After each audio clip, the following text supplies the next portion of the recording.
We are born free. And we will die free.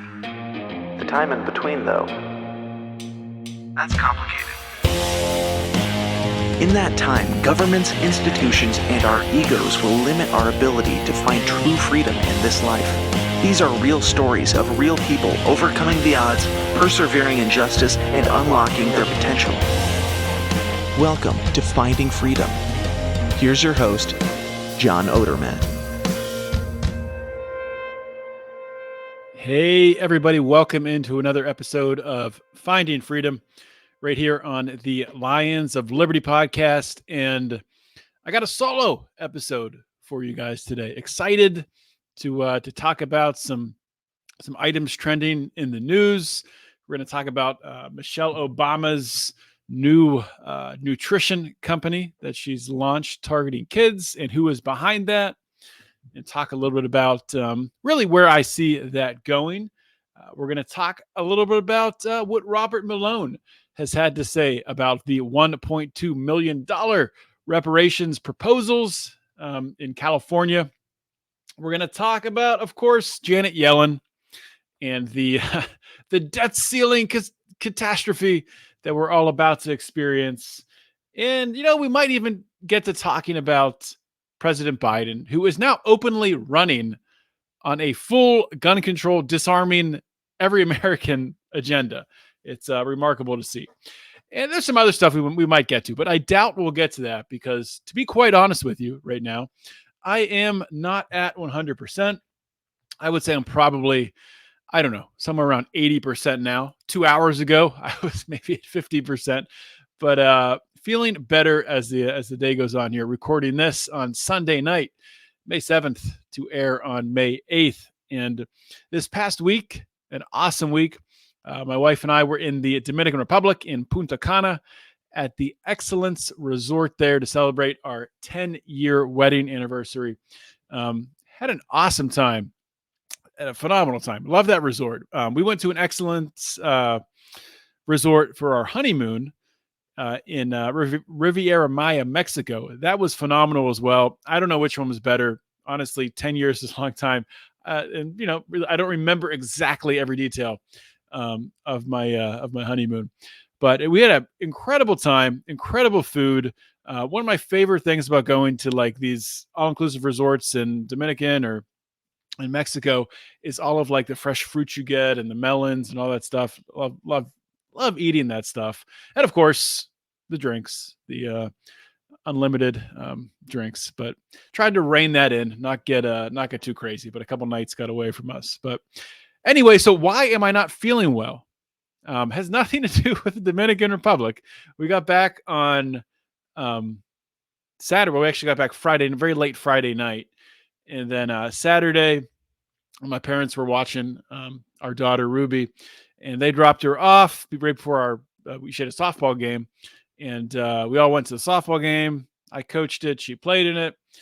Game went well. I'm feeling great still at this point in time. We can continue on. We have no food at home since we've been gone for a week. So my wife had the idea to go out to this local taco place, which I've never been to. Sure, let's go. And we go to it. Food was phenomenal. Like some of the best tacos I've had in Pittsburgh in my life. Loved it every second of it. The queso was delicious. The salsas were a little bit spicy than I like, but very, very good. Or the one salsa was. The other one was not spicy at all. But I don't think I started feeling sick from anything in the Dominican. I think I started feeling sick once I got back in the United States and went to a local, I wouldn't call it a restaurant. It's almost like a food truck that has a brick and mortar building because they have no actual restaurant seating. They have a restaurant next door that I guess they have some sort of association with that allows them to use their tables to serve food. But it's essentially just a hole in the wall where you order tacos, which is normally delicious stuff. But something happened there. I'm not sure what, if it's food poisoning or what, but I was starting to feel pretty bad into last night. Had an upset stomach. Woke up this morning, felt okay this morning. We went to we had a church meeting. Went to that. Our daughter went to Sunday school. And then leaving there, I just felt like complete garbage. I was getting the chills, felt like crap. And things just went downhill from there. Basically, I've napped for most of the day. That's why I've put this off recording until right now. But took some ibuprofen, drank a hydration drink, drank an energy drink, healthy energy drink. Having some a Spindrift now, sparkling water, and I'm feel pretty good. Feeling pretty good. So I think I'll be okay. I think I will survive. It is just hilarious that you can go all the way to the Dominican and have zero incidents with food or drink or anything there. And then you get back in the U.S. in a little Mexican pop-up stand that does you in. Anyway, is what it is. So let's get into some of these stories. And I do first want to talk about Michelle Obama launching this PLEZi. I don't even know if I'm saying that right. It's PLEZi. I'm assuming it's PLEZi Nutrition. And, honestly, when you look at it, like I thought after I started looking into it, I would see more nefarious things. Honestly, it doesn't look that bad. So the line itself, she's only coming out with a kid's drink, and maybe things will start to get a little bit more, I guess nefarious as more products are released. But the kids drink, to be honest, I mean, it's not bad. It has greatly reduced sugar than juice boxes and things like that. 6 grams of sugar, which is still 6 grams of sugar. It doesn't really have anything else in it. I mean, it has 100 milligrams of potassium, which is just like 2% of your daily value. 90 milligrams of vitamin C, which is they say it's 100%. It's not 100% what you need. You need way more vitamin C than that. Magnesium, 10 milligrams. That's only 2% of really what you need. And zinc, 1.3 milligrams, which is only 10% of what you need. So this isn't really a health drink. It's just a empty vessel, in my opinion. There's no protein in it, anything like that. There's no real supplements to help with brain health or to help with, children building up. And there's lots of different, like the drink my daughter takes. It has DHA, which helps with brain health. Has prebiotics, probiotics. This has none of that, from what I can tell. It might have some prebiotics, but I don't think they call it out. But it's not bad. So it's not horrible, right? But what's interesting is when you start to look into this company. So it says that, Michelle Obama has launched the company. What's the term they used? So her latest venture aimed at creating healthy food and beverage options for parents to give healthier, great tasting products to their kids. And it's not 100% her launching it. There is a private equity firm behind it by the name of Juggernaut Capital Partners, which I have to say, that's an incredible name. It's like something out of Step Brothers. Juggernaut Capital Partners. I like it. But when you look at Juggernaut Capital and you look at some of the other ventures that they're in, you look at their portfolio, and you don't have to look very far to see Zoa energy drinks, which is, excuse me, let me get a drink here. Perfect timing, talking about an energy drink as I drink my sparkling water. Zoa energy drinks, of course, is the brand that Dwayne "The Rock" Johnson is behind. They have a bunch of other brands that they're involved with, a lot of stuff in the health space. The only one that I recognize is Zoa. But it is interesting to see that. So, I mean, The Rock has put a lot of effort and energy into launching Zoa. It's everywhere. It's, all across the U.S. in stores. And you can see now they're doing a similar thing with Michelle Obama, targeting the kids' health market. Now, the thing that I'm kind of worried about, the direction this could go in with this PLEZi Nutrition, is looking back at what Michelle Obama did when she was first lady, with how she impacted what kids were fed in cafeterias. And, there's a lot of plant-based food pushed in there, and vegan crap and vegetarian crap and things like that. And I wouldn't be surprised that the next thing that's going to be launched is some sort of plant-based bar. And which isn't the worst thing as long as it doesn't have a bunch of seed oils and crap in it like that. It doesn't have artificial sweeteners. And I will say with the kids drink, very happy to see 0 artificial sweeteners. So I was seriously surprised when I looked and there were none. It's sweetened with stevia leaf extract and monk fruit extract, which is honestly 2 of the best sweeteners that you can have in a drink. They don't impact your glycemic index, so they're not going to spike your blood sugar, which is excellent. Very important for kids today. 2, not be getting high fructose corn syrup, which is in so much crap, which is going to spike their blood sugar. It's going to make them fat. It's tough on their liver. And so happy to see there's no artificial sweeteners or high fructose corn syrup in these drinks. And it is a lowish sugar drink. So good on Michelle Obama for that.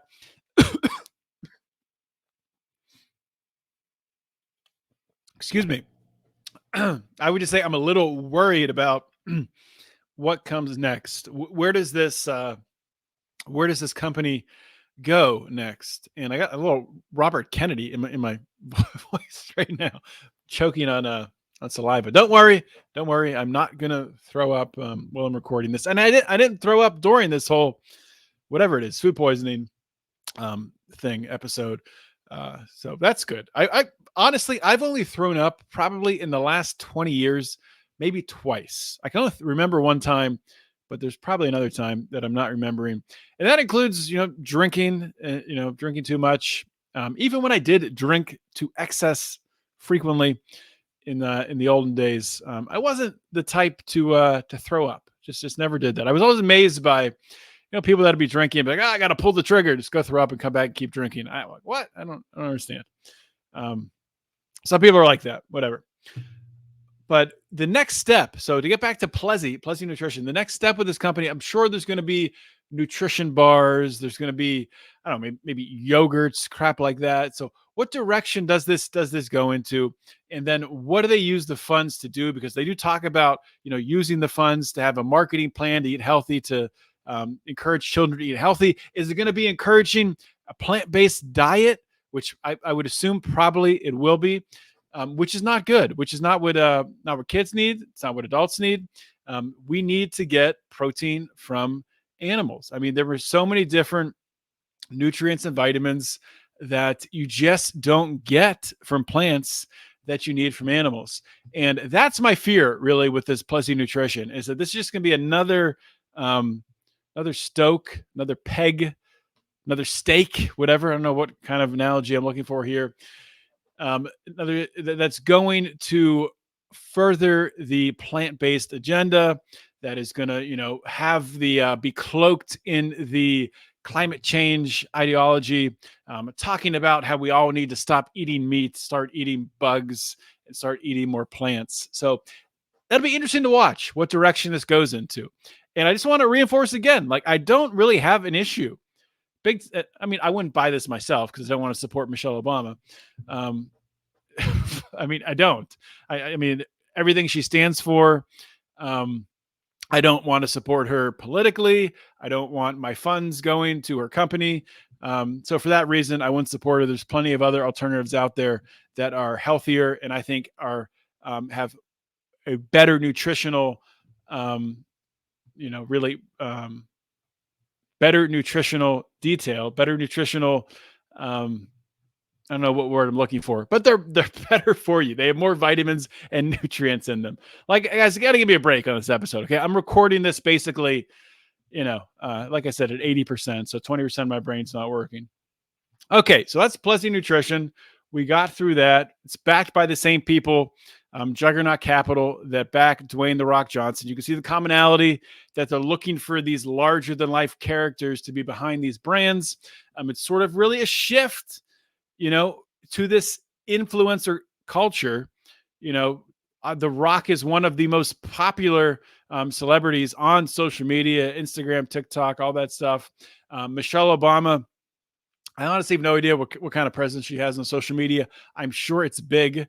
It just doesn't overlap with anything that I'm looking at. So I have no idea. But I do, run across a lot of The Rock's videos and his promotional stuff. And I'm sure that is the same thought process, is using a larger than life person, Michelle Obama, The Rock, in order to promote these products. It's really the new way, one of the new ways of marketing.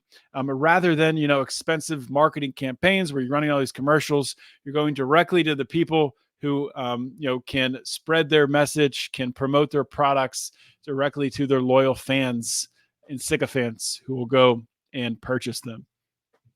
Not that there's anything wrong with that, really. I mean, that's just the way things are going. Okay, so turning the page, and let's talk about reparations, from kids' drinks to money for Black people. Which, I've heard some reparations plans, which I really don't have an issue with. I forget who exactly. I can't remember now. I'm drawing a total blank. Oh, Hotep Jesus. Hotep Jesus has talked about a reparations plan, and I don't remember the details of it, but essentially it was like a tax break. Like, okay, if Black people, or certain Black people, can prove that they have, an ancestry that's linked to slavery, then they don't pay taxes for 2 years. Honestly, I don't have an issue with that, because I'm in favor of, everyone not paying taxes. So if we can get a certain portion of people to not pay taxes, that's great. I have no issue with that. I do have an issue with what they're doing in California, as Robert Malone points out here. Robert Malone, also, of course, the inventor of the mRNA vaccine, very critical of the COVID response and the COVID vaccines, all that stuff. Here's what he says. Every person not of color living in California needs to get out now. About $1.2 million in reparations is now approved by a CA task force, parentheses, still to be voted on by the state legislation, to each Black person in the state. This will not only bankrupt the state, but will force homeowners to sell their property to pay the huge tax increases that may be coming. CA already charges almost 20% per person, including sales tax, the highest tax rates in the country. By the way, activists are demanding higher amounts. They want $200 million per person. Wow. I don't know what activists. This is just one guy saying that. I don't know. Anyway, back to the rest of the tweet. This is in the face of modern socialism. This is the face of modern socialism, and we need to be very scared. California has always led the way in terms of new legislation. This soon may come to other blue states. Plans are in the works. This is a massive wealth transfer. It is theft. And I agree, it is theft. All taxation, indeed, is theft. All, deficit spending, inflation or monetization of debt, that's all theft by devaluing the money supply, devaluing our purchasing power. These are all forms of theft. This is the most direct form of transferring wealth from one group of people to another. It's interesting in that it'll be interesting to watch. I have no idea. I have no inside information on if this will go through or not. I just don't know. But I will say this, this is inherently racist, 100%. And, this goes back with what Scott Adams talked about, which the way that he talked about it was not the best way. And I would not recommend doing that for anyone. But it's very clear that there is a racial divide in this country that has been created by the political elites in order to benefit, in order to win votes, in order to buy votes. And this is clear vote buying. That's all this is. This is clear vote buying.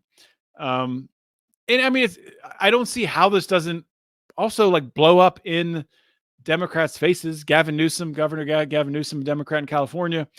So, I mean, what's the percentage of Black people in California compared to white people, Asians, Mexicans? I don't know. I should have looked that up, but it just doesn't. I don't see how this doesn't piss off the majority of people in the state, because I don't think Black people are the majority in California. So I don't see how this works. And 1.2 million is an absurd amount of money per person who's getting reparations. How are they going to prove this? How are they going to vet this?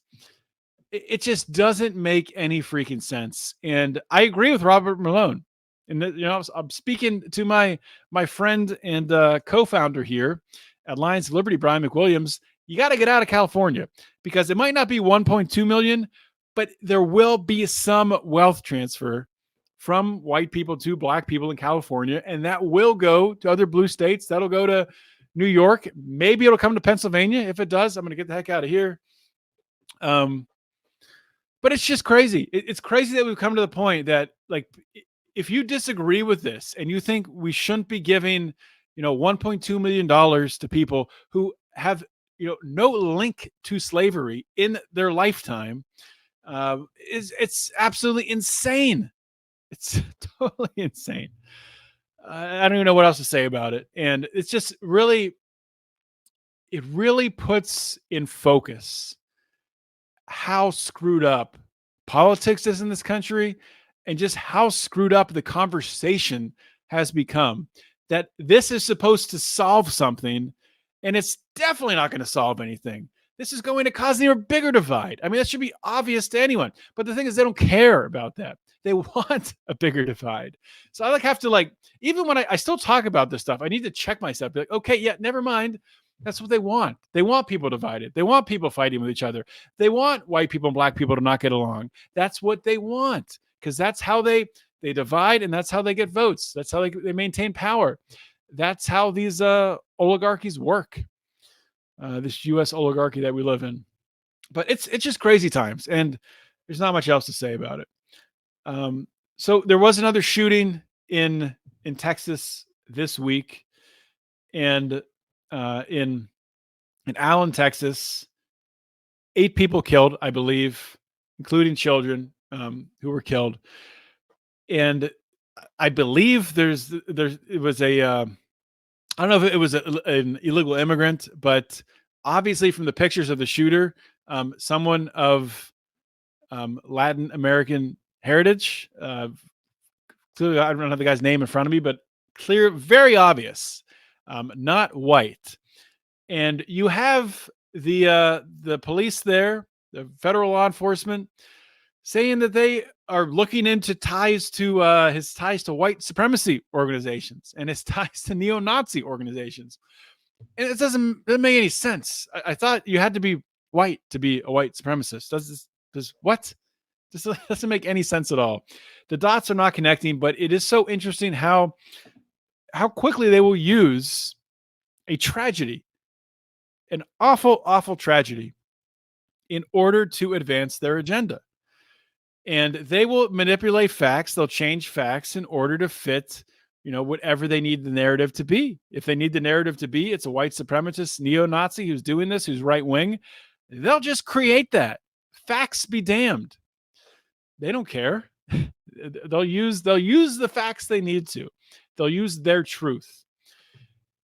And so, of course, you have President Biden now openly running on disarming Americans. I mean, this isn't just the old common sense gun control that we heard about. Common sense gun control. For so long, it would just be, oh, we need common sense gun control. Be like, oh, what do you mean by that? Well, just common sense gun control. We need background checks, and we need to close the gun loophole. But what are you even talking about? There are background checks. There is no gun show loophole. What are you talking about? So it's changed from this common sense gun control, or maybe they're now calling this what Biden and the Democrats are proposing. Maybe they're calling this now common sense gun control. So Joe Biden tweets out, this is from Sunday, May 7th. He tweets out, once again, Congress must send me a bill banning assault weapons and high-capacity magazines. First of all, assault weapons, what does that even mean? What the heck does that mean, assault weapons? That's not even a thing. It's just a made-up term. It means nothing. It could mean anything. Very dangerous. Assault weapons and high-capacity magazines, enacting universal background checks, requiring safe storage. How are you going to require safe storage? Are you going to go and inspect people's homes and make sure they're storing their guns properly? It's insane. Requiring safe storage, ending immunity for gun manufacturers, It is absurd and insane that gun manufacturers have been sued and lost in these lawsuits. They are manufacturers. They are not the ones carrying out the crime. It's absurd and it's sickening that it's happened. And he says he'll sign it immediately. We need nothing less to keep our streets safe. So this is now their bare minimum. This is what they need. This is their common sense gun control. Nothing less than banning all assault weapons, whatever that means. Banning all high capacity magazines, whatever that means.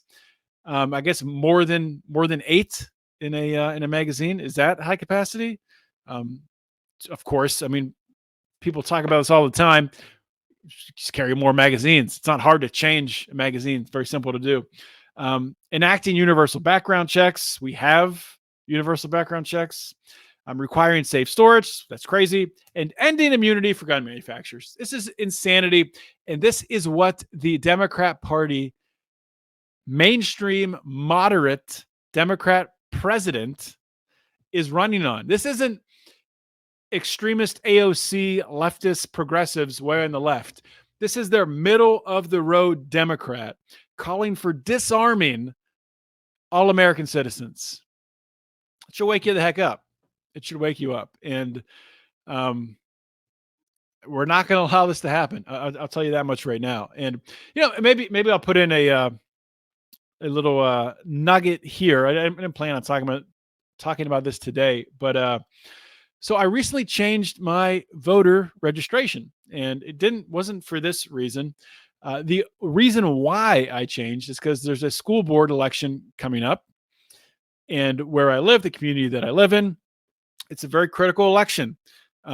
Depending on which side wins, the crazy leftists who want to shove the trans agenda down the throat of school kids and have pornography in the classroom, or people on the right who aren't perfect. No, they're not perfect, but at least they don't want to do that. At least they don't want to sexualize children. So I changed my registration from libertarian to Republican. First time since I don't know, 2016, maybe. I think that's when I switched over originally. I might switch back to libertarian. I really haven't put much thought into it.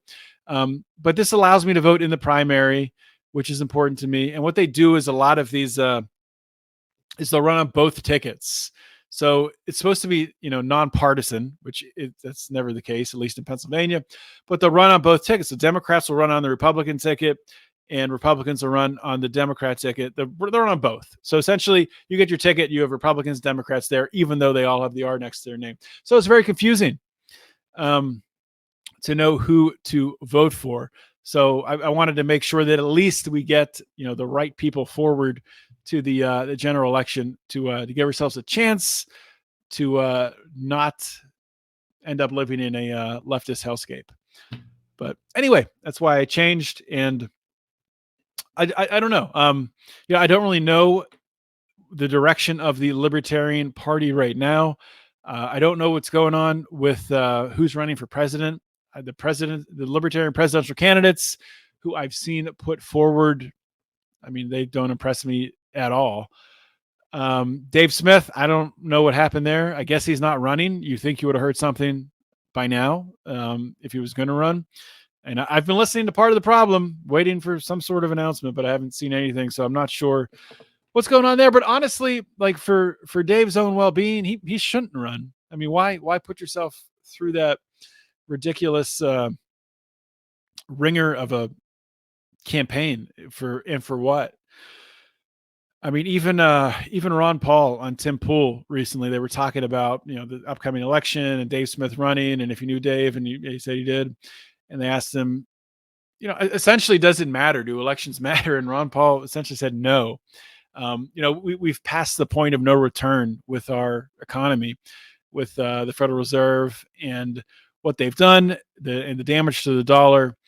That there's really no way to save the current political and financial structure that we have right now. And it is going to come crashing down. The only question is, what's it going to be replaced with? So is it going to be replaced with a CBDC, a central bank digital currency? where they can track literally everything that we do.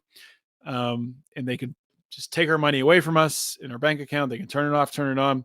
They can allow us to spend money on certain things, put a quota on, how much meat we can buy, or you're not allowed to, you're not allowed to spend money on entertainment or travel because you didn't get this X or Y vaccine. There's so many different things they could do with the CBDC that it's sickening, and unfortunately, likely it is the future. One thing on that front that is interesting. So pivoting to CBDC. So I do want to play a recent quote from Ron DeSantis, and this is not the first time that Ron DeSantis has spoke out against a CBDC, but here he is speaking out against the CBDC and saying what Florida is going to do to protect its citizens. Not have a successful economy if every aspect of it ends up being politicized. And so we said it's not going to work for our pension system in the state of Florida. It's not going to work for credit ratings, and we're not going to let them impose social credit scores on Floridians so that their ability to obtain credit is somehow related to whether they're towing an ideological line. Florida also led in saying, we do not recognize, it's not there yet, but they want to do it, a central bank digital currency.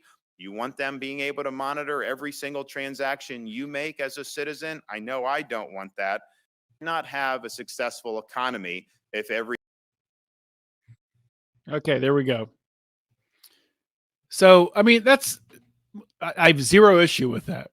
And I don't know. You might have libertarians that would say, well, Ron DeSantis can't come out and outlaw a CBDC in Florida. That's not very libertarian. Libertarians want, competition and money. I would say, yeah, we do want competition and money, but that's not allowing. The CBDC is going to do the opposite. That's going to give, even a greater monopoly and the power to enact a true monopoly of money on citizens of this country. So it'll be interesting to watch this going forward, what happens with states like Florida or maybe Texas. I know there's a couple other states I've heard the governors speaking out against an enactment of a federal CBDC in their state. This is coming. I don't know if it's 1 year or 5 years or 10 years, but it's coming soon. And they'll start first with interbank, transactions and move from there. So we'll see where it goes. And I don't know if a governor really will be able to stop it. But I I'd rather have, someone like a Ron DeSantis, probably right now, I'd rather have him in Florida, giving a safety net, a safe area for people to migrate to if they want protection from things like a CBDC or from things like vaccine passports, things like that. So, I don't know if he's going to run for president or not. I really have no idea. I think either way, we're destined for, which is so crazy to say, we're destined for a Trump-Biden rematch. I know there's a recent poll that came out, ABC News, that showed Trump and Trump or DeSantis both doing very well against Joe Biden. And to date, a lot of the polls have shown, Trump and Biden, either one or the other, up 3 or 4%. So, I don't really believe polls at all. We saw what happened in the midterms, and it said there was going to be a red wave, and that obviously did not materialize. So I don't know what to think. I do know that John Fetterman was elected in Pennsylvania without having the ability to speak. And people openly, I've talked to people who openly say that they voted for John Fetterman and they were more so voting against Dr. Oz, and they were voting against Donald Trump, who had backed Dr. Oz, more so than they were voting for John Fetterman. In fact, they weren't voting for John Fetterman at all. They just didn't want a Trump-backed candidate in there. So the same thing could happen. You could have Joe Biden literally not able to form sentences, being in debates with Donald Trump, not making any sense, not remembering where he's from or where he is or where he was last week, get destroyed in debates by Trump. You could have that all happen, and Biden could still easily win just because people hate Trump so much. And we'll talk about that more, as we get closer to this election. It's just this is the most bizarre election season ever. You have Donald Trump, who's getting lawsuit after lawsuit, and he's in criminal prosecution, and you have Hunter Biden, who's tied up, who's getting all these different probes by the GOP, who are looking into his his laptop and his shady dealings and everything else. And you have Joe Biden, who's basically said, or at least hinted, that he would pardon Hunter pardon Hunter, not Trunter, if he was indicted. So I don't know what to think, man. These times are just completely absurd. So speaking of absurd times, the sky is falling. The debt ceiling might not be raised, guys. If the debt ceiling is not raised, a couple $1 trillion by June 1st, then we're going to default on our debts and children will starve in the streets. And we can't allow it to happen. So we have to raise the debt ceiling. We have to raise our credit card limit, right? That's what Janet Yellen says. Listen to Janet Yellen, and I'm always amazed when I hear her talk that she's had any success in her life. This is a former chairman of the Federal Reserve. She's achieved some great things. I think she went to Harvard. Is that right? You would think that she would come off a little bit more intelligently, but no, she comes off like a complete moron every time she's interviewed. So let's hear from Janet Yellen here. Paint a picture for everyone. What happens on that day? Let's assume, for the sake of argument, it's June 1st. What happens that day if the debt limit has not been extended? Well, Treasury finds itself in a position where we're unable to pay all of the bills that come due that day. And this would be really the first time in the history of America that we would fail to make payments that are due. And, whether it's defaulting on interest payments that are due on the debt, or payments due for Social Security recipients, or to Medicare providers, we would simply not have enough cash to meet all of our obligations. And it's widely agreed that financial and economic chaos would ensue. U.S. Treasury securities are the safest bedrock security underlying the global financial system. A failure of the United States to honor all of its debt would call into question our credit worthiness. Even as we get very close to this date, if Congress doesn't act, we're likely to see financial market consequences. In 2011, there was a steep decline in the stock market and our borrowing costs. Back in 2011, the U.S. Was downgraded by the credit rating agency. Okay, that's enough of that. So essentially, if we don't give the government the ability to spend more money, then life ends as we know it.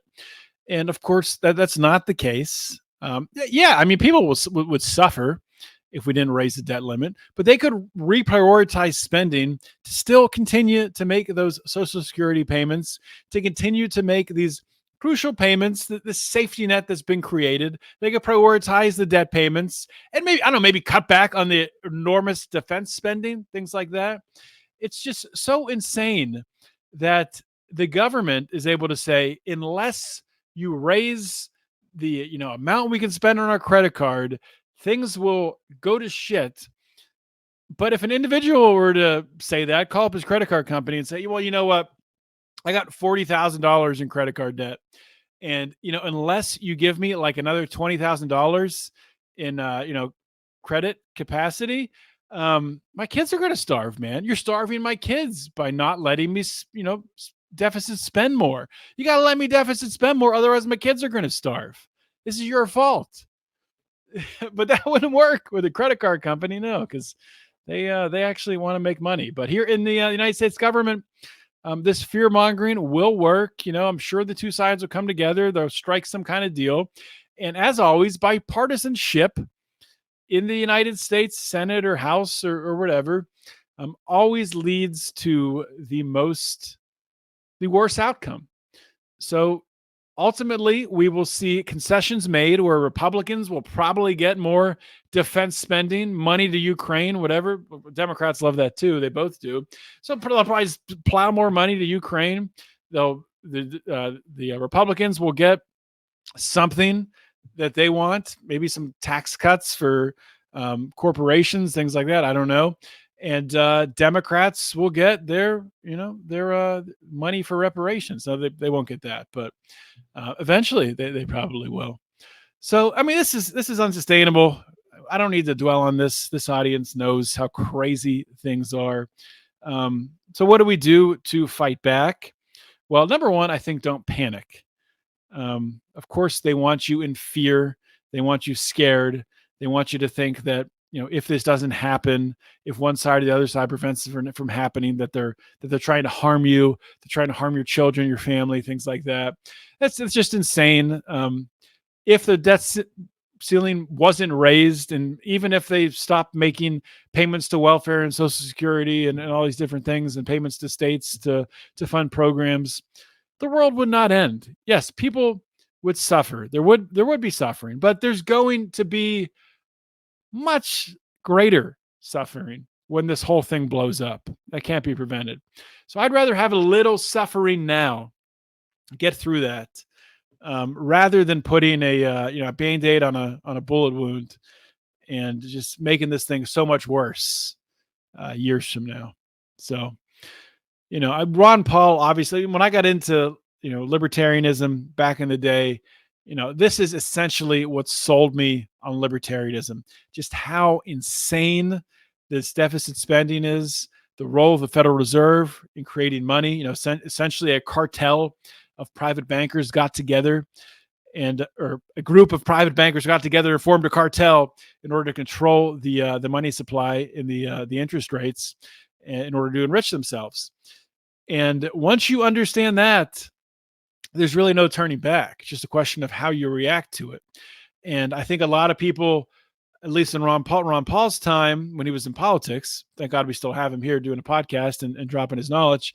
But when he was in politics, we all thought that was going to be the way, that Ron Paul was going to be the answer, that if we just told enough people how crazy this was, that they would understand it and they would want to change. But that didn't happen, unfortunately. And I don't think, if you have someone else like a Dave Smith come out with the same message, it might get some crowds, you might educate some people, and it's probably not worthless. There is value there. But strategically, I don't know. I mean, I think as individuals, as families, as communities, we need to look at ways, start right now, myself included, look at ways to self-sustain, self-sufficiency, in order to grow our own food, in order to have a freezer full of meat, in order to have a backup generator in case the power goes out. And I'm not saying you got to be able to survive for like 2 years, but at least you should be able to have a fighting chance for a couple months if shit hits the fan and power grid goes down, or God knows what can happen. So just prepare yourself. I would encourage you to start to prepare yourself, prepare your family. And, I always do talk about multiple streams of income, how important that is. Even if we're not coming up on this great dollar collapse, and maybe we're not, there is going to be pain and recession and people are going to lose their jobs. So at least in this middle period, if we don't have the dollar collapse, build up some multiple streams of income, learn some skills, learn how to turn those skills into money. And there's lots of ways to do that. And I'm happy to talk with anyone on some ways to make money. It's funny. I think my wife and I are going to be starting another business here soon. And I don't want to tease it here yet, but we tested it out. We tested the product out at the resort we were at, and showed that it's a cup essentially, and showed it to other people. And reviews were outstanding. People would have bought it right there if we had them with us. So I think we will probably take this forward to the next step and start production and start this business. We'll see what happens. More to come on that, probably. Maybe not. Maybe I'll just scrap that and invest all my time into buying and selling land. We'll see. Anyway, rambling on. That's it for a show. I'm about out of energy. Going to publish this tonight and go to sleep. And I cannot wait to go to sleep tonight. Hopefully when I wake up tomorrow morning, this whatever it is, food poisoning, whatever Mexican taco, whatever it is long gone, because I hate not feeling my best, which is one of the reasons why I really do put a lot of emphasis on my health and eating right and exercising. I hate being sick. I hate not feeling my best, and it just annoys the crap out of me. Some people I feel like just wallow in their sickness and like, oh yeah, I'm sick. I'm going to lay on the couch. And I just don't understand that. I don't understand that attitude at all. I mean, you're sick. You're not dead. Get up and do something with your life. If you're one of those people who wallows in your sickness, you get the man flu and you sit around and cry, fine. I was like that today, honestly. Like I was like, I just need to sleep, and my wife let me sleep, and thankfully she did, so I feel better now. But anyway, so if you guys are enjoying this content, if you remember that every interview I do now, 90% of the interviews I do, I have a bonus, about 10 or 15 minutes interview with that released to our Patreon and locals. You can get that. You can also get Brian's daily rants every weekday, Monday through Friday. He does his daily rant. You can get that on our Patreon, and the rest of our Patreon content you can get by joining at locals, lionsofliberty.locals.com, or at patreon.com/Lions of Liberty. Would love to have you in the Lions of Liberty Pride. We're really looking to revamp some areas. We've come to the understanding that Facebook is essentially dead if you're trying to run a group through it. So we're looking for other ways to build an interactive group where we can actually talk with our audience, talk with you, listen, talk with our patrons. It's not working on Facebook, either in our Pride, really, or in our Lions of Liberty forum on Facebook. Just the way they have Facebook as the algorithm set up, it's like anti-community. It's so weird. I don't know what the heck Zuckerberg is doing or thinking, but he's running people off the platform left and right. But that's a conversation for another day. That's all I got for today, everyone. Hopefully everyone has a great week, a healthy week. It's getting warm where I am. Great weather here. Well, when it doesn't rain, it's great weather here in Western Pennsylvania. Hope it is nice where you are warming up. And we'll see you next week. In the meantime, always remember to keep your head up and the fire is liberty burning.